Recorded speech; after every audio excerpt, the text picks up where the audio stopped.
man was going to mess up from the beginning. It's a part of God's plan because God had a plan to make a creation and to be a part of his creation so he could be close to you, so that he could relate to you. Amen, somebody. Jesus is not plan B. God was not sitting on the throne trying to figure out what to do. Well, I thought they was doing good in the garden, but now they messed up. What can I do? Oh, I know what I can do. I can become a man. That's not how it went, because the Bible says that Jesus is the lamb that was slain before the foundation of the world.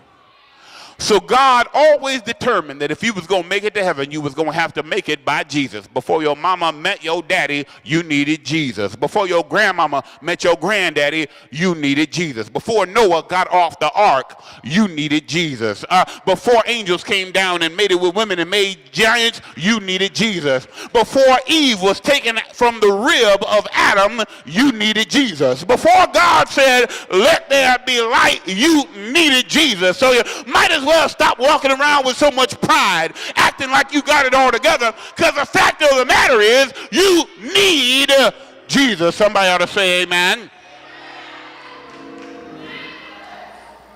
God decided that he would become the man, that he would be the seed of the woman, the man born not from the blood of Adam. And since he came not from the blood of Adam, he was pure and righteous and holy and able to pay the price.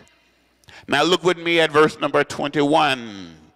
Matthew 1:21 says, and she shall bring forth a son, and thou shalt call his name Jesus, for he shall save his people from their sins.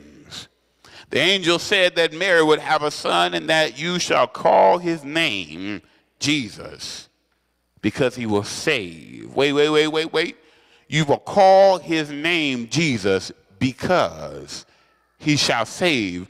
She will have a son, and you shall call his name Jesus because. Somebody, you got to stop. You got to let that marinate.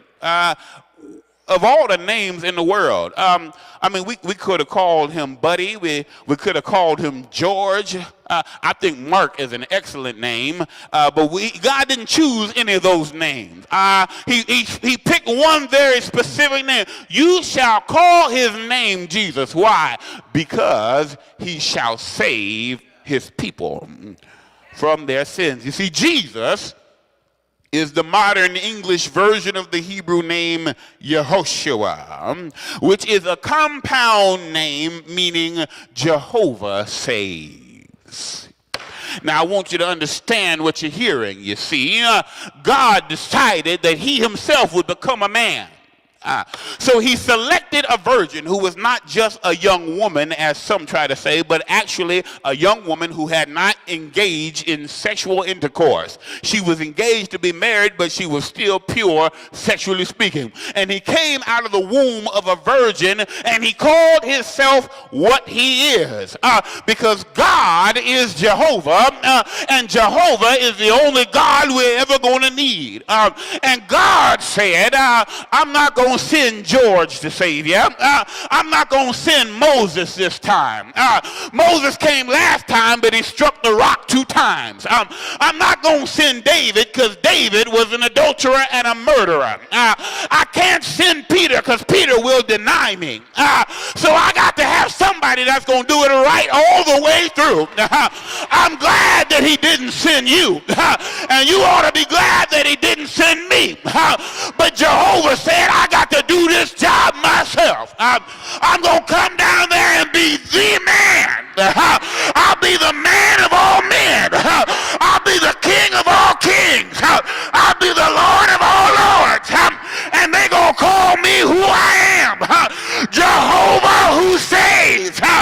If there's anybody in the house today and you're glad that God didn't leave your salvation up to